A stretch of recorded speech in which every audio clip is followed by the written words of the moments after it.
Estamos muy felices porque seguimos con grandes artistas, artistas de oro.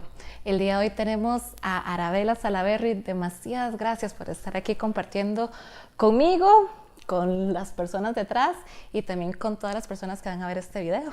Bueno, para mí es un gustísimo, más bien, yo soy la que estoy agradecida de que me hayan tomado en cuenta y más con ese título tan lindo, ¿verdad? Arabella, vieras que la pregunta, la primera, puede sonar absurda, pero es la que yo tengo más curiosidad. Su nombre es muy bonito, muy particular. Mi nombre, bueno, digamos, la línea directa es que viene de mi abuela, pero es un nombre que se usó muchísimo en Inglaterra. El Arabella, a pesar de que es un origen italiano, me encontré una vez que estuve en Inglaterra, una serie de ladies Arabellas, fue toda una gran sorpresa. Y había un barco muy especial de una novela que se llamaba El Capitán Sangre, el Capitán Blood. La protagonista se llamaba Arabella y el barco se llamaba el Arabella. Entonces, pues yo me sentí absolutamente identificada, ¿verdad? Toda la parte dramática quedó totalmente... Propio para un sí. artista. Y el apellido es un apellido vasco que me llega desde Vitoria, España, vía Nicaragua, hasta esta persona que está aquí. Sí, porque usted es una artista de oro costarricense, nacida en otro país. Sí. Usted nació en Nicaragua. Nací en Nicaragua por una casualidad del destino. Mi madre es costarricense, se casó con un nicaragüense, pero al mes se enteró de que la cosa no, al mes de nacida yo, se enteró de que la cosa no funcionaba, agarró sus bártulos y se vino para su país natal. Entonces mi relación con Nicaragua pues nunca ha sido realmente, a pesar de que tengo familia allá, tengo muchos afectos, pero evidentemente si desde el mes de nacida estoy en Costa Rica, pues llega un momento en que uno opta por nacionalidad y yo opté por mi nacionalidad costarricense porque aquí era donde yo tenía mis lazos afectivos. Y diría que más que costarricense, yo soy limonense, yo soy más caribeña que meseteña, ¿verdad? ¿Y por qué caribeña? Bueno, mi madre viene de una familia de larga tradición del Caribe, es la familia Pardo. Mi tatarabuelo, que fue Pedro Pablo Pardo, fue el que fundó el primer asentamiento que hubo en la comarca de Limón, se llamaba. Fundó la aldehuela de Moín y a partir de ahí toda la familia estuvo vinculada. Lamentablemente ya se murió toda la generación de mi madre, eran 2 hermanos. Todos en algún momento vivieron en Limón y vivieron muy intensamente su ser limonense. Mi madre estudió odontología, cuando terminó se fue a vivir a Limón y ejerció en Limón toda la vida. Sí. O sea, hay ahí... Grandes raíces. Yo viví como 6 años, pero todas las vacaciones era ir a Limón, los afectos estaban en Limón, la libertad, la visión de mar como un sitio abierto donde no hay cortapisas, donde el horizonte está ahí esperando por uno, eso lo marca. Y los olores y la naturaleza, en fin, yo me siento más que costarricense, caribeña. Quisiera hablar de su infancia. Si me quiere contar algún aspecto importante que usted se acuerda de la infancia que la lleva a ser artista, actriz, poetisa y también las personas importantes. Su mamá estoy segura que puede ser una persona gran importante y quién más en su familia. Bueno, mi madre fue actriz. Ella fue una de las primeras actrices que actuó en el Teatro Universitario con Lucho Ranucci. Hicieron temporada en el Teatro Nacional con La Sirena Varada, con Ha llegado un inspector, con Débora. Entre los títulos que yo recuerdo, yo tenía 2, 3 años. Mi madre se vino un tiempo a estudiar a San José. Conoció a los Ranucci, a Olga Espinach y a Lucho Ranucci, y fue parte de ese primer grupo de teatro que hubo en Costa Rica. Entonces, cuando ella va a Limón, ella pretende también organizar grupos de teatro y en mi casa había ensayos me acuerdo, ha llegado un inspector, todavía me acuerdo de los parlamentos, Eso no tiene la menor importancia, decía uno. Pero usted lo recuerda, hasta la mano y todo. Sí, todo.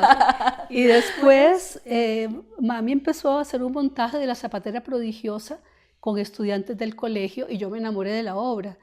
De hecho, mi novela comienza con textos de La Zapatera Prodigiosa. Cállate, larga de lengua, que si yo lo he hecho. En fin, y luego estuve en una escuela muy particular, una escuela de monjas, pero con una profunda sensibilidad. Quiero interrumpirla porque entonces, su mamá no había empezado a estudiar odontología, me dijo, ¿verdad?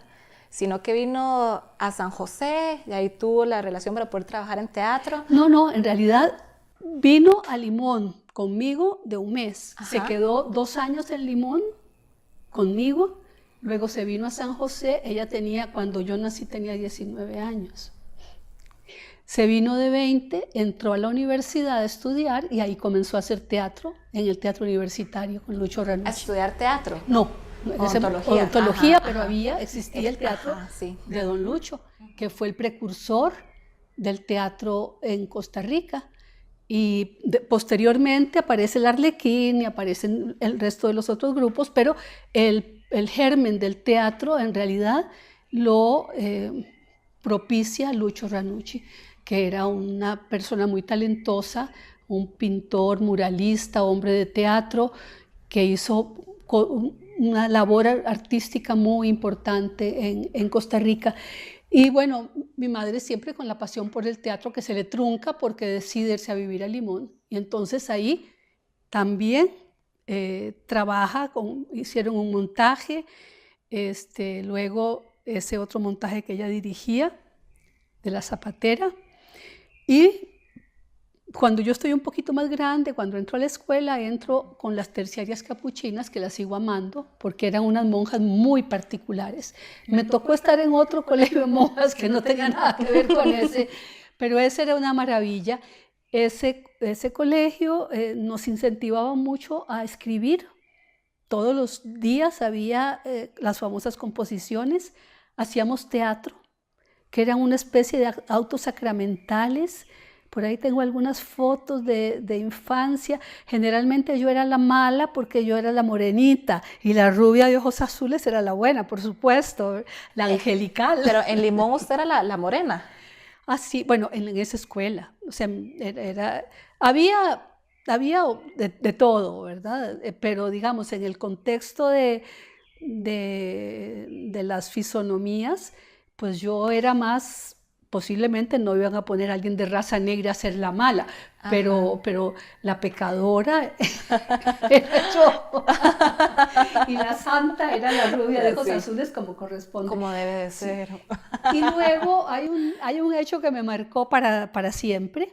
Bueno, yo desde esa edad escribía, desde la primera infancia.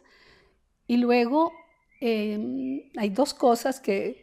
Hay un cuento por ahí en Impúdicas que se llama, no me acuerdo el nombre del personaje, todas comienzan con A, pero sobre la vocación.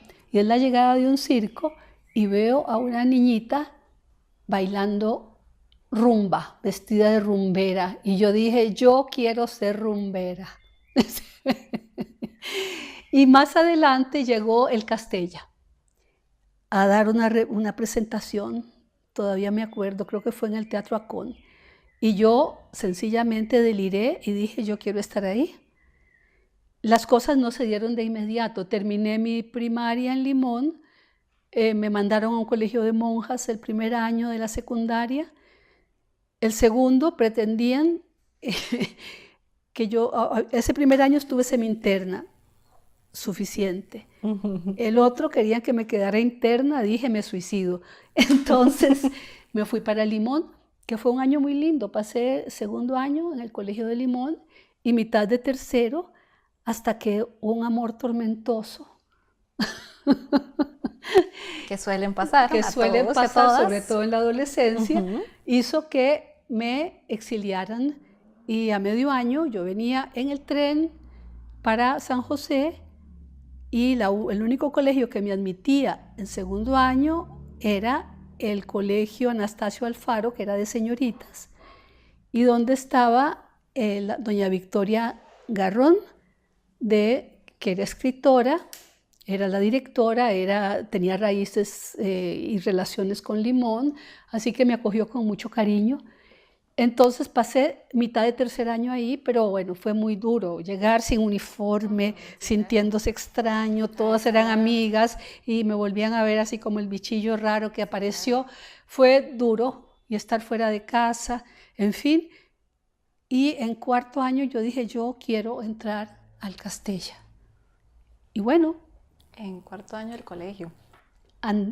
Arnoldo me recibió con los brazos abiertos, me convertí en su hija y yo hice el cuarto y el quinto año y me egresé con el primer grupo de bachilleres del Conservatorio Castella. ¿De cuál especialidad? ¿Sí habían especialidades? No, eran ciencias y letras, o sea, teníamos que hacer ciencias y teníamos que hacer letras. Estudié, hice danza con Regina Katz. En ese momento el Castella era un sitio muy particular, era un hervidero de intelectuales de América Latina, con el corazón enorme de Arnoldo y su sensibilidad política. Recibía a personalidades que estaban en ese momento huyendo de las dictaduras de sus países, así que tuve la grandísima suerte de tener maravillosos profesores, un gran poeta como fue Ulises Estrella, ecuatoriano, hacía taller de literatura con nosotros. Don Sergio Román hizo los primeros talleres de teatro. Regina Katz, una bailarina de danza moderna, trajo la danza moderna, en ese país no había ninguna escuela, y también recibí clases con Regina. Fue así como que a todo me lo quería comer a mordiscos, ¿verdad? Pero bueno, fue muy interesante. Yo diría que encontré identidad en el Castella. Le iba a preguntar que si en su familia, aparte de su mamá, ¿había alguien que se inclinaba por el arte? No. Tenía unos primos que eran divinos. Estuve en cuarto grado, estuve también en el María Auxiliadora, ese fue el colegio de monjas. En cuarto grado, por alguna razón, creo que fue porque estaba con frenillos y no sé qué, y tenía que viajar. No sé por qué. La cosa es que ahí hubo otro exilio, me mandaron y pasé un año en casa de una tía. Y con mis primos, sí, él tenía un par de primos, tres primos, los Zumbado, que eran absolutamente divinos. Para el Día de la Madre hacían las famosas veladas, pero veladas con telón, con libreto, con vestuario, con música, con todo. Estábamos en cuarto grado. Y vestuario, ahí también me encontré unas fotos, están en internet. Era el juego, sí. Pero entonces bellísimo, porque el juego era hacer teatro. Exacto. Sí, qué hermoso. Sí. ¿Y luego del colegio? Luego del colegio, por otro amor tormentoso.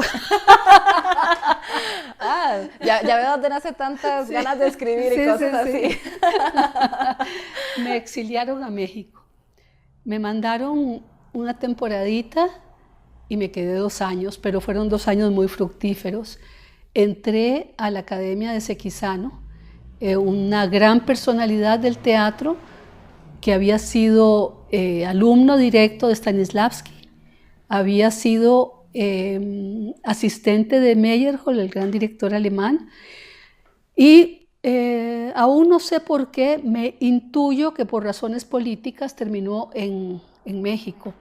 México también en ese momento, te estoy hablando del 65, era también un sitio de gran afluencia de personas de todo el mundo, sobre todo españoles, que bueno, ya estaban ahí después de la Guerra Civil, pero los latinoamericanos también llegaban a México como una especie de oasis en donde había tolerancia política, donde se aceptaba cualquier tipo de ideología y unos gobiernos de gran apertura. Entonces me tocó estar con Sequizano, que también se portó como un padre, que fue maravilloso. Yo andaba muy mal emocionalmente, yo fui una adolescente muy atormentada, muy intensa seguramente. Entonces él se sensibilizó conmigo desde que me conoció y me dice, bueno, sabía que lo que me mandaban, yo tenía una beca de artes y letras, que hacían maravillas en esa época a propósito. Eso después conversamos sobre artes y letras, porque hay que hacerle un homenaje a las personas que iniciaron el proyecto de artes y letras, que fue el germen del Ministerio de Cultura. Me becaron, pero la beca eran 4 pesos y medio, ¿verdad? Entonces Xano dijo, no, usted va a ser mi asistente y no me paga, para que yo pudiera usar mi beca pues para comprarme una torta cuando andaba muerta de hambre, porque para más no daba, o un taco en la taquería de la esquina, ¿verdad? Pero con Xano montones de enseñanzas, ¿verdad? Decía, usted va a ser mi asistente, yo voy a traducir una obra del japonés y usted me va a ayudar con el estilo en español. Yo era una mocosa de 18 años, por Dios. O sea, era un acto de caridad lo que estaba haciendo. Pero me introdujo a un mundo nuevo, al mundo de la cultura oriental, a la música oriental. De pronto me decía, vamos a trabajar en casa. Empezaba a sacar unas algas que sabían a demonios, pero bueno, yo decía, ¡ay, qué delicia! Y no es podía. Lo que hay. Sí. Pero fueron también años muy intensos, de mucho dolor, de mucha soledad. Estuve con tratamiento psiquiátrico y posiblemente mal llevado, entonces posiblemente con exceso de pastillas, que suele suceder, y todo eso pues me aislaba aún más del entorno, con unos cuantos amigos entrañables, muy poquitos, pero viviendo muy intensamente lo que era la ciudad, observando, mirando, tragándome todo ese mundo. Y claro, todo eso te permite crecer y te abre el panorama muchísimo, ¿verdad? Entonces usted tiene una secundaria muy llena de opciones artísticas, porque usted me habló de danza y me habló de teatro principalmente. Sí, y de literatura. En el Castella. Sí, también. Gana esta beca y principalmente se va a estudiar literatura. No, también. arte dramático. Arte dramático es sí, en México. Con Xano.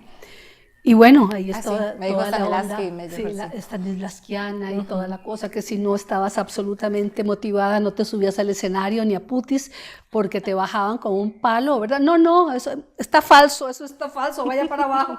Y uno buscando a ver dónde, por Dios, la intensidad para que no sonara falsa la vaina, ¿verdad? Pero sí, muy, muy hermoso, o sea, mucho crecimiento. Después de esos 2 años, muere Xano.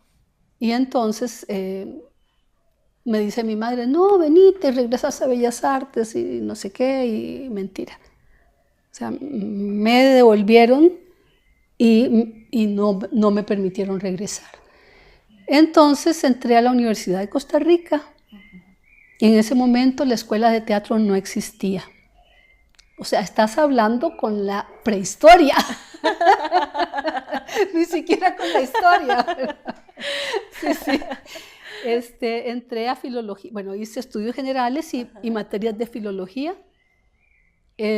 Al segundo año se abre la escuela de teatro y entonces yo ingreso, el primer grupo que ingresa, me tocó también ser pionera ahí. Pero me llama la atención porque que alguien se dé cuenta que la carrera no existía, porque imagino que usted llegó a la UCR buscando esa carrera y usted dijo, sí, aquí falta como aquí falta algo que en México yo conocí y qué raro que aquí no haya eso. Sí.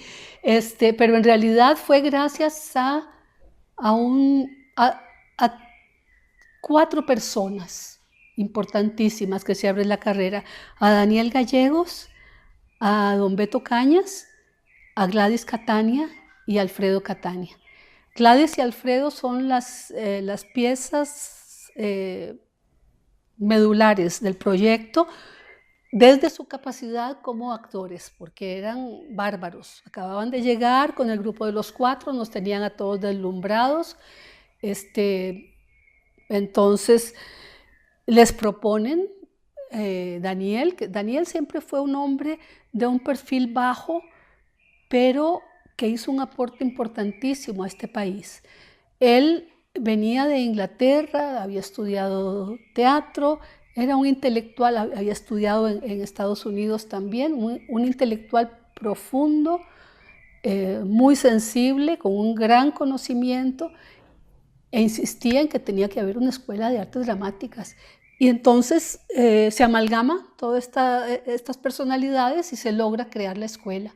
Y tengo la gran, maravillosa oportunidad de ingresar a ese primer grupo, con el plus maravilloso de que... Perdón, ¿quiénes eran ese primer grupo? Estaba Juan Fernando Cerdas, Olga Marta Barrantes, estaba Rudolf Bedel, Chakiris Mena.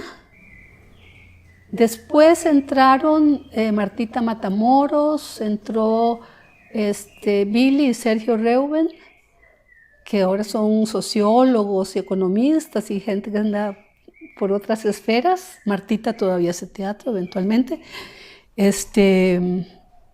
¿Quién más estaba? Éramos un grupito muy pequeño. Yo creo que ese fue más o menos el primer grupo. Sí. Incluso hay un montaje de 2 obritas que se hacen. Una es Picnic en el campo de batalla y la otra es En el andén, que eran obras del Teatro del Absurdo, maravillosas, con escenografía de un gran artista plástico argentino que se llama Hugo Martínez, que todavía está vivo y que me lo encontré hace poquito en internet, maravillosamente, la maravilla de internet. Entonces ese momento fue muy especial, y lo interesante es que tuve la suerte de hacer teatro con mis profesores. Se hizo un montaje de Jorge con Pato Catania, eran 2 personajes, un hombre y una mujer, y lo hicimos él y yo. Y esa fue una producción del Teatro Universitario, creo, pero con un carácter muy independiente. Gladys hizo la asistencia de dirección, y mi marido de esa época, que era un físico, que era profesor en la universidad, hacía la musicalización y ayudaba en todo lo que podía. Se montó en el Teatro de Bellas Artes, que es el teatro que ahora es de la salita que está en la escuela no en la escuela, sino en el edificio de Bellas Artes. Ahí funcionaba el Teatro Universitario, y era impresionante porque se llenaba. Y en esa época ir hasta ahí era como ir al fin del mundo, ¿verdad? Esa obra que usted menciona, ¿usted diría que es su primera obra profesional, puesto que sí estaba dentro del marco académico, pero igualmente compartía con profesores? Desde antes, en realidad la primera fue una apuesta de Pedro Pérez, candidato del Castella, porque se hizo en el Teatro Nacional, y muy, muy en serio, muy rupturista. Al director se le ocurrió meter una cimarrona que entrara por la platea. Eso era ya, bueno, anatema. Todos estaban con el pelo parado, jamás que iban a entrar alguien por la platea. ¿Cómo que era esa locura? Bueno, eso fue una apuesta muy, muy interesante, era una apuesta política también. Con esa ruptura era claramente algo bien político. Claro. Claro. Y estábamos muy acostumbrados, con un sentido profesional en la mejor acepción del término, o sea, por la rigurosidad del trabajo, a subirnos al escenario con el grupo de poesía coral, que lo inauguramos, lo inventamos, lo hicimos. Adi Sancho, Adi era bailarina y actriz también del Castella. Manuelito Mora, Manuelito le decíamos, pero ya Manuelito no tiene nada. Pero se queda el Manuelito. Se quedó Manuelito. Juan Fernando Cerdas, Diriangén Rodríguez, que hizo teatro por un tiempo, después se fue para Alemania. ¿Quién más estaba? El hermano de Adi, que murió hace poco. En todo caso, era muy interesante porque cada actividad que había nos invitaban al Teatro Nacional, y las presentaciones nuestras eran en el Teatro Nacional. Y así también hacíamos giras de difusión cultural por todo el país. Nos tocó andar por la Cruz, por los sitios más insólitos, cuando no había ni carretera, cuando eran caminos de lastre, nos metía Arnoldo a todos en un bus y va que jode a dormir en los lugares más insólitos, en hamaca o lo que fuera, pero una gran satisfacción y toda esa cosa de camaradería, de comprometerse con lo que se está haciendo de una manera muy intensa, con el apoyo de Artes y Letras también, pero fue una época así muy, muy rica, la del Castella, fueron 2 años, pero muy movidos también. Ahí empezamos a montar la Zapatera Prodigiosa. Al final no se logró dar, pero dulces recuerdos de esa época. Y luego mi inicio ya, digamos, en el teatro profesional más formalmente es sí, por llamarlo así. ¿sí? Con Alfredo y con Gladys, con la puesta de Jorge. Y luego siguió algo muy, muy interesante, que me encanta que dejemos memoria de esto, porque mucha gente no lo sabe.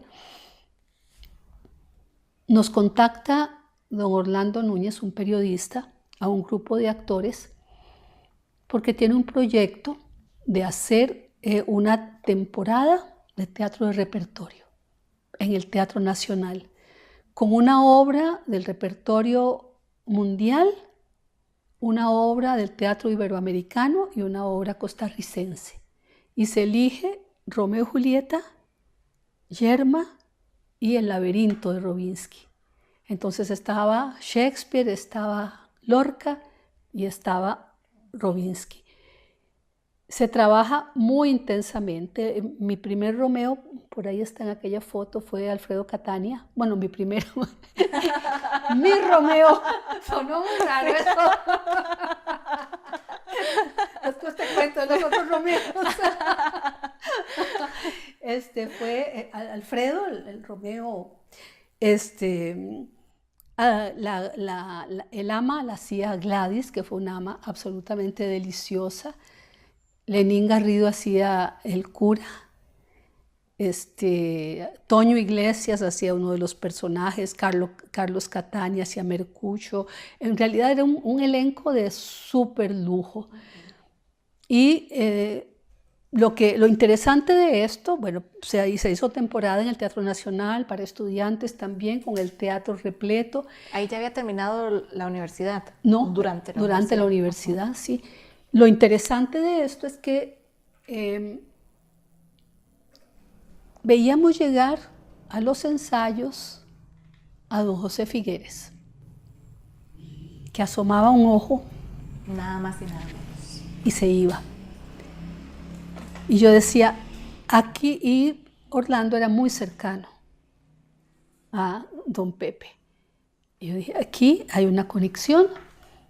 Y yo siempre pensé eso, hasta que hace muy poco antes de morirse, me dijo don Alberto Cañas, sí, Arabel, efectivamente, detrás de ese proyecto estaba don Pepe. Don Pepe quería que hubiese teatro profesional en Costa Rica porque él amaba el teatro.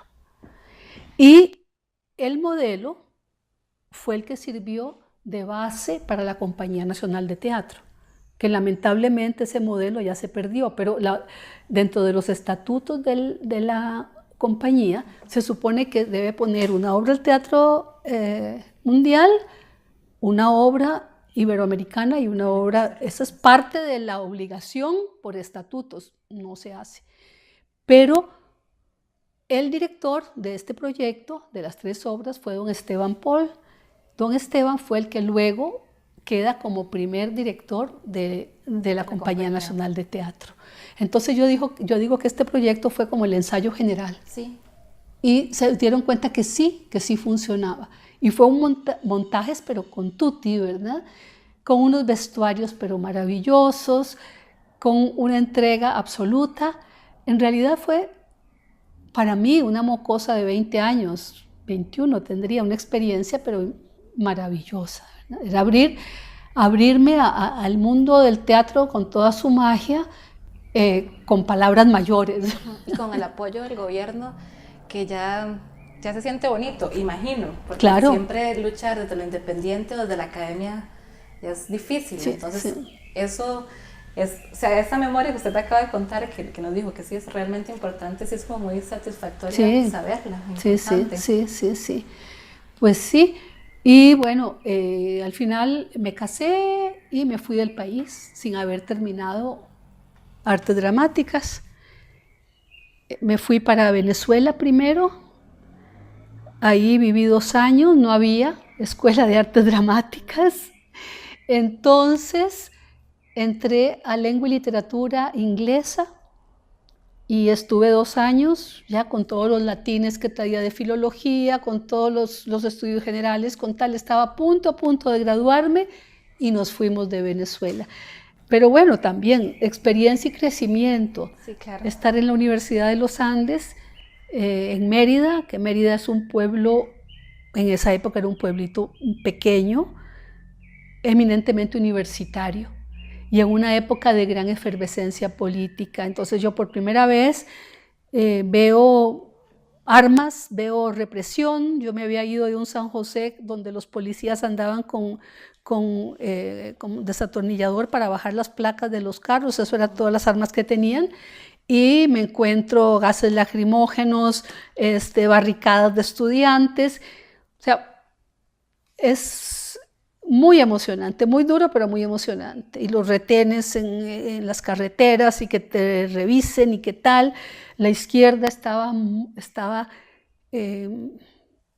muy enojada porque habían cerrado la Universidad Central de Venezuela y había una gran respuesta por parte de los estudiantes de todo el país. Entonces protestaban y la represión les caía, pero ¿Protestaban o protestábamos?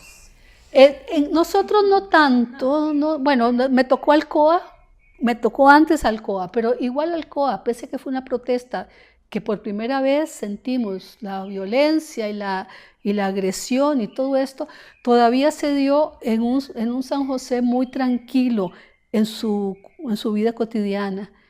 Mérida era casi un estado de sitio permanente por una época larga.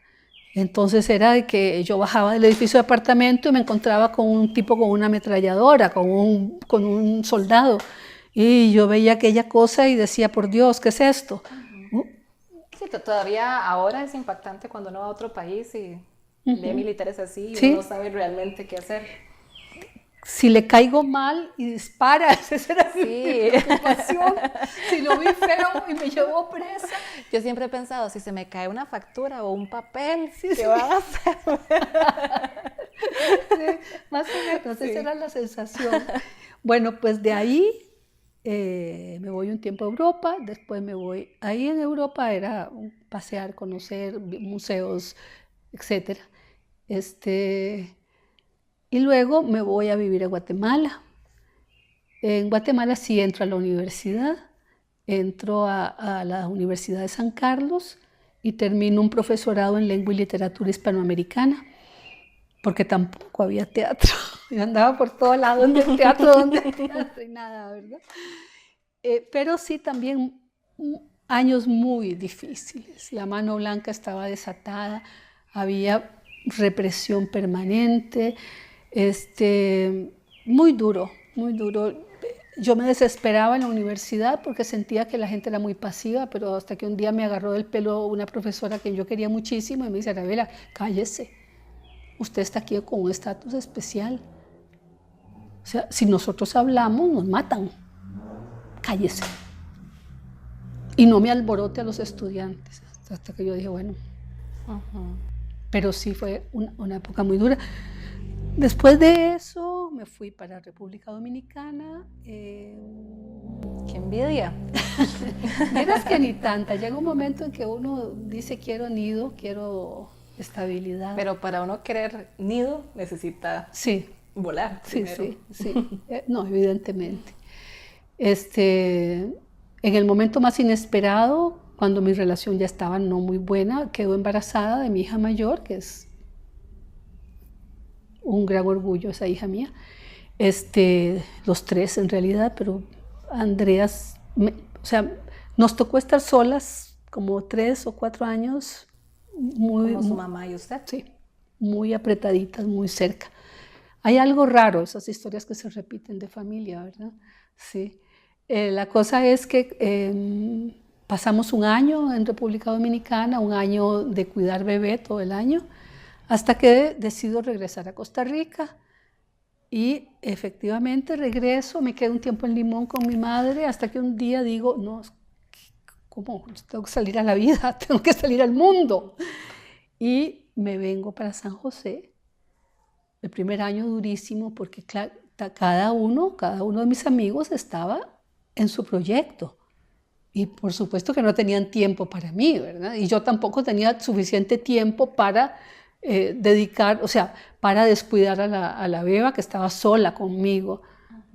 La chiquita que vivía de puertas afuera en Dominicana y de puertas afuera en Limón, metida en un apartamento en Los Yoses, me decía, mami, quiero gente. Y yo me moría. Quiero gente. Claro, porque ella andaba en Santo Domingo, andaba por la casa de los vecinos y con un año se metía a conversar. De pronto me la encontraba en la mecedora conversando con la vecina. En Limón lo mismo, era amiga de todos los bomberos, de todo, porque mi madre era una persona muy importante en Limón, había sido profesora, era profesora todavía del colegio diurno, del nocturno. Era una activista social, muy comprometida con el entorno, entonces a la doctora Pardo todo el mundo la conocía, y a la nieta de la doctora Pardo, sí. Pues por supuesto. Entonces ella acostumbrada a tener público, y de pronto quiero gente, y yo también quería gente. De pronto sucede algo particular. Jean Moulart y Pilar eran muy amigos de mi madre. Y no sé si fue por ahí, la cosa es que Jean me llama para un proyecto de teatro que fue Con el amor no se juega, que la hice con Jaime Hernández. Y fue un proyecto un poco extraño. Bueno, estaba Sarita Astica, estaba Marcelo Gaete, estaba Pepe Vázquez. Era un elenco muy lindo. Pepe acababa de llegar a Costa Rica.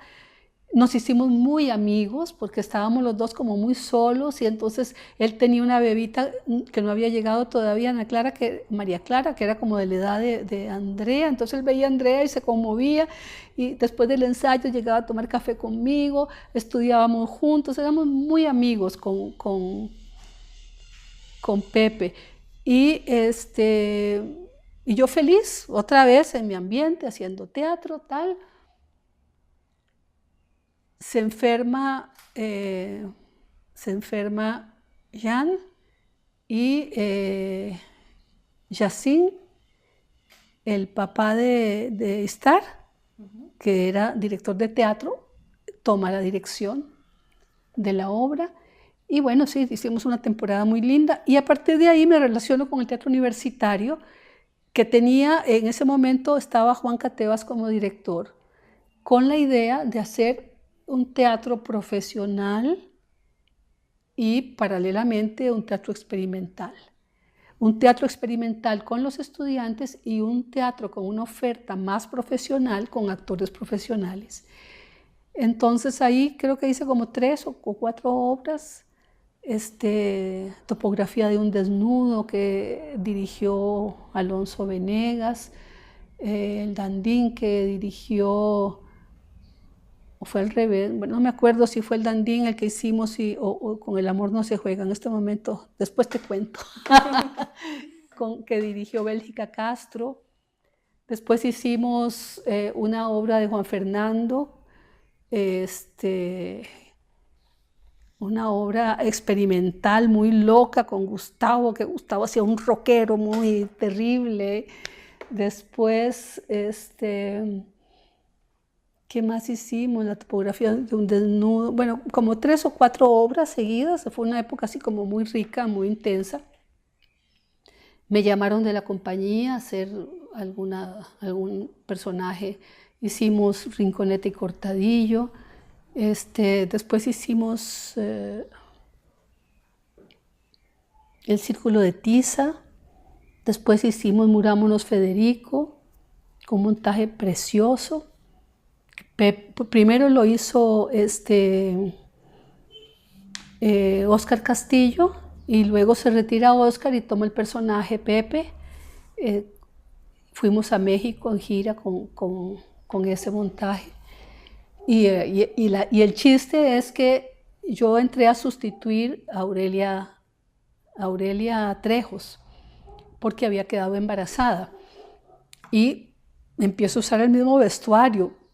Y al poco tiempo quedó embarazada. Entonces dijeron, ese vestuario hay que quemarlo. ¿O quién quiere? Después de eso, por ahí aparece Leo en el panorama. Estamos preparándonos para audicionar para el alcalde de Zalamea. Y bueno, ahí nos empatinamos como pareja. Eso hace ya 40 años. Ayer casi, ayer. 40 años, qué espanto. Bueno, sí, ahí se inicia una relación de compartir mucho, de los dos en el teatro, pero yo poco a poco comienzo un poco de retirada, porque ya tengo a la bebé. Entré a la universidad. ¿Ya estaba Andrea? Y estaba embarazada de Valeria. Valeria. Uh-huh. La cosa es que, bueno, recién nacida Valeria, participo en un montaje que dirige, ¿cómo se llama? El español, que dirigía zarzuelas y montajes así muy grandes. Ahorita me acuerdo. Y si no me acuerdo, después buscamos y te cuento. Pero era todo un personaje que hizo un montaje espectacular, pero por supuesto era nosotros todos stanislavskianos esperando la motivación y tal. Y no, decía, usted para allá, usted para acá. Y eso era toda la dirección. Y entonces me acuerdo que estaba Aide Delev y Ana Poltronieri tenían una escena maravillosa que se iban por una rampa, que una decía algo así como, vecina, amiga, y se para una y le dice, don fulano, ¿hasta cuándo decimos eso? Él tenía un problema de afonía, una cirugía que le habían hecho, y dice, hasta que aplaudan. Y efectivamente era la salida triunfal. Siempre las aplaudían cuando iba saliendo. Era una obra de Valle Inclán, me voy acordando de poquititos. Bueno, la cosa es que sí seguía haciendo teatro, pero no con la regularidad que yo hubiese querido, porque estábamos ya con Valeria, con los afanes de la construcción de esta casa, que la hicimos nosotros en circunstancias muy complicadas, porque prácticamente no había un peso que alcanzara, ¿verdad? El ingreso fijo de la casa eran como, te lo cuento como anécdota porque es divina, eran 12,000 colones que ganaba Leo como profesor interino en la UCR. 12,000. Y la cuota que teníamos que pagar al banco era de 20,000. Ah, vaya. Más comer, vivir y etcétera, sí. ¿Verdad? Pero bueno, lo logramos. El nido. El nido que ahora hablábamos. Sí, justamente. Y entonces de este nido, que nadie me mueva un cuadro.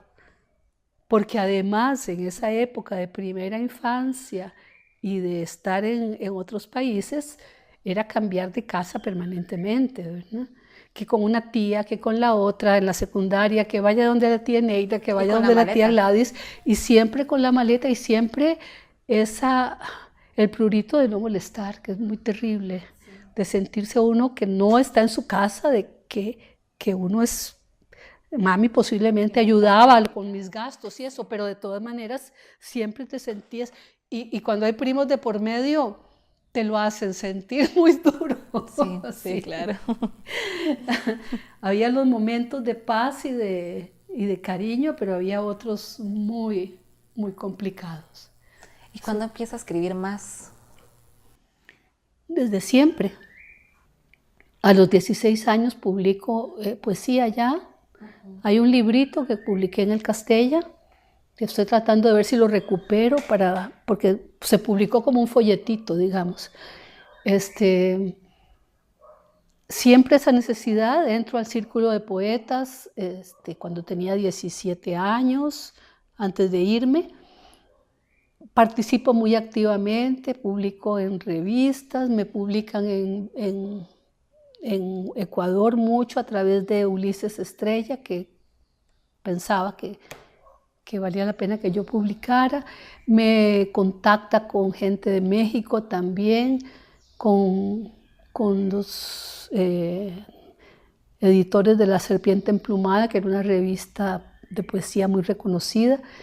En la Sansa de Ecuador también mandaba mis trabajos, pero como no me había acercado a una editorial y no había formalizado mi aceptación como persona que escribe, me daba mucha vergüenza, entonces yo no me animaba. Y le suele suceder a las mujeres también. Postergamos y postergamos y postergamos, y yo seguía escribiendo y escribiendo y escribiendo, y recién publico a los 50 años, formalmente. Sí, ya, ajá. Sí. Y si usted le hiciera como un resumen a la gente sobre qué escribió usted. De diversos temas, ¿verdad? De orden ontológico, preocupación por el ser, temas de género, que es lo que atraviesa horizontal y longitudinalmente mi trabajo. Me preocupa mucho la condición de la mujer y eso se refleja en la poesía, en la narrativa, más en la narrativa. De hecho, Impúdicas, el libro que recibe el premio de cuento, son historias de mujeres, historias extremas. Impúdicas, ¿por qué? Por la impudicia de hablar de todo lo que se calla, porque las mujeres estamos asignadas históricamente al silencio, y lo he sentido en carne propia, y considero que es mi obligación y mi responsabilidad hablar de eso, y de temas de orden social también, y de pronto hasta las noticias de los periódicos son motivación para escribir. Sí, hay un mundo muy grande esperando porque uno lo traduzca a la palabra y a la voz poética o literaria. Y yo creo que no, el tema del erotismo me interesa mucho, me interesa el erotismo desde la perspectiva de la aceptación de la mujer como sujeto de su propio erotismo, porque históricamente ha sido objeto del erotismo de los demás. Todos hablan, la poesía erótica ha sido escrita por hombres, y se acepta, y el hombre puede tener 80 años y que, ay, qué maravilla, Neruda, qué lindo que escribe, y tus senos como colinas y toda la vaina. Pero si una mujer escribe sobre su sexualidad y su erotismo, entonces, si es de mi edad, entonces dicen, la vieja cachonda, sí, esta. Claro. Pero creo que se ha abierto espacio en ese sentido, y mi preocupación es hacerlo, abrir espacio. Yo creo que por el hecho de mi estancia en el Caribe, como que no tengo mucho empacho en escribir sobre lo que se me ocurre. Acá estoy terminando un libro de cuentos que se llama Infidelicias, que está basado en sueños. Y los sueños son un mundo muy extraño que uno a veces quisiera como que no saliera. Pero me pareció muy interesante ese tema. Espero tenerlo muy, muy pronto ya en las manos. ¿Qué disfruta más? Creo que me va a decir que las dos. ¿Actuar o escribir? Actuar sigue siendo, hay una tensión mayor antes de enfrentar al público, y eso me produce un poquito de angustia.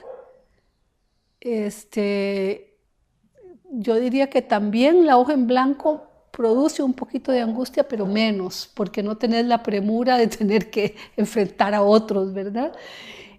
Y de escribir, lo que más disfruto es corregir.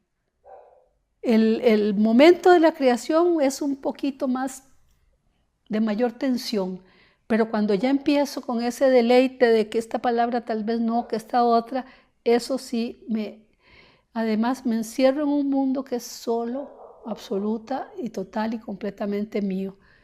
Y creo que necesitamos, sobre todo a mi edad, de ese momento yo lamento no tener más acceso a recursos para llevar el trabajo que hacemos a distintos lugares. la experiencia con el romancero gitano, con el cartero de Neruda, con algún espectáculo que tengo, que lo hemos llevado hasta Bribri, y tener en el Valle de la Estrella un gimnasio con 600 personas oyendo a Lorca. Para mí eso es una delicia. Significa un trabajo muy grande, significa mucha presión, pero yo creo que es un trabajo muy satisfactorio, y creo que es muy importante que tengamos ese espíritu, los teatreros, de salir de la meseta. Lamentablemente hay poco apoyo institucional a los proyectos como este, porque está bien, te dan un ProArtes, pero ya no pueden repetir 2 o 3 años, y hay montones de colegios que te están pidiendo que vayas, y si no tenés recursos para pagar a los actores los salarios mínimos que cobran, porque mentira que se les pague el trabajo, ¿verdad? Por ir, por perder 3 días, por ayudar en todo, por montar, por desmontar, por poner luces, por hacer todo. Ya sabemos de lo que estamos hablando. Sí. Entonces sí, es una pena no tener más posibilidad. Después el trabajo desde la Asociación de Escritoras, que fue muy intenso, estuve con la presidencia un tiempo y con la vicepresidencia, y se hicieron, pero cantidad infinita de actividades, de recitales, de conversatorios. Esta casa era como el nido para que viniéramos a hablar del trabajo de las compañeras. Fue una época realmente muy, muy satisfactoria, ¿sí? Y bueno, ¿qué más? Vivir, que en definitiva de eso se resume estar aquí, vivir con la mayor intensidad posible. Que esa quería ser mi última pregunta. ¿Cómo está la Arabella de hoy? ¿Qué le falta? ¿Qué tiene ansias hablando de proyectos artísticos?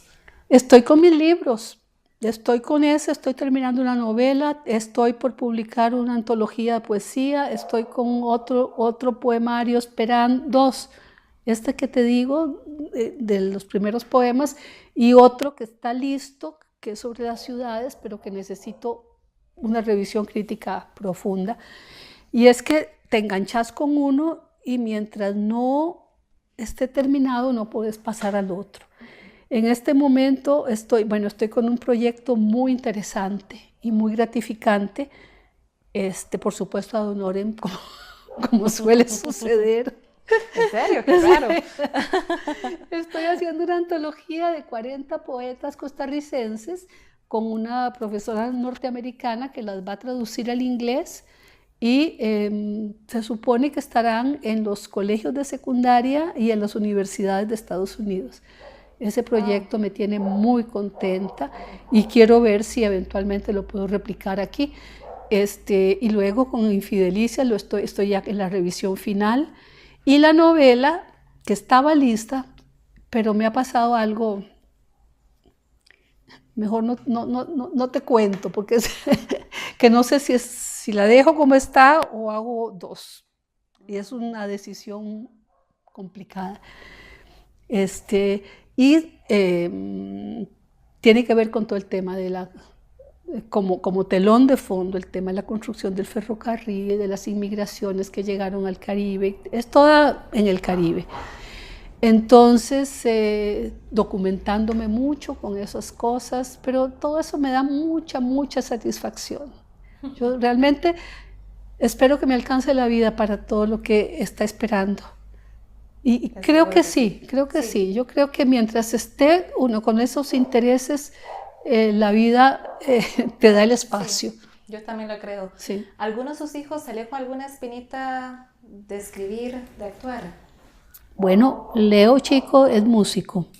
Él toca violín, está en la Sinfónica Nacional, en la Sinfónica de la U, está en la Sinfónica del Heredia, da clases de violín, escribe, pero a mí no me muestra nada. Le enseña a Alfonso Chase, pero a mí no. Yo soy Él ya lo acusó. Sí, en público.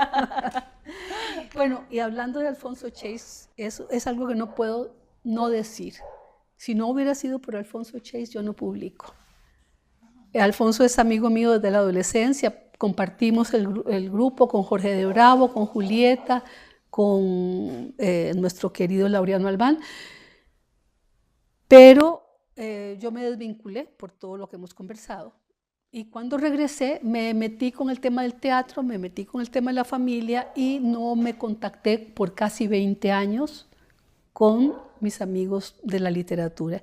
Y un día le llevo a Alfonso por llevar algo, por cariño, o 2 poemarios para que los viera. Y me dice, Arabella, esto hay que publicarlo. Y el primer poemario, que es Arborescencias, se publica gracias a Alfonso. Y el segundo, que él lo conocía desde mi temprana edad adulta, que es Continuidad del Aire, se publica unos años después, lo acoge la Universidad de Costa Rica. Pero es muy interesante cómo tantos años después, e igual, de pronto la gente me dice, pero qué productiva, que eso es, ¿cómo es que todos los años, en estos últimos años, un libro al año? ¿Cómo es posible? No, esos libros han estado madurándose y escribiéndose por años. La novela me tomó 10 años. Empezaron como cuentos, los cuentos se fueron organizando, empezaron a tomar una línea temática, o sea, es todo un proceso muy, muy largo, ¿verdad? Y lo mismo con la poesía. Hay muchos poemas que están, pero desde hace mucho tiempo, otros más recientes, y luego empezar a trabajarlos para que se organicen como un corpus coherente, y todo eso es trabajo de mucho tiempo. Sí, claro. Sí, y bueno, con el teatro yo siempre en la mejor disposición. La última experiencia fue El Cartero de Neruda, que la disfruté muchísimo, una obra hermosísima.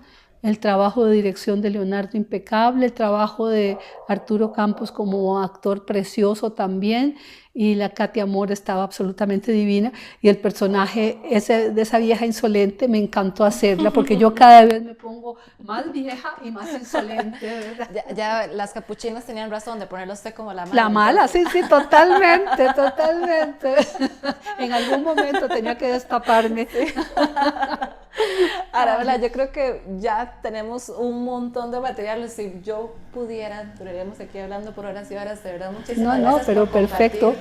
Todas estas historias, anécdotas que van al lado también de la historia del teatro. Es que eso es lo que más interesa, porque ya somos prehistoria, como yo te decía. Sí, claro. Ya nos vamos muriendo nosotros. Mami se murió y mami pudo haber hablado montones de la época de Lucho. Sí. Cuando don Juan Bordallo le tiñó el pelo una vez de rojo, así, que en esa época jamás, ¿verdad? Y apareció... Como su blusa casi. Sí, no casi, así. Y apareció en el escenario del Nacional con un cenital y dice mami que el teatro hizo... ¡Oh! Y eso fue en La Sirena Varada, una obra de Casona.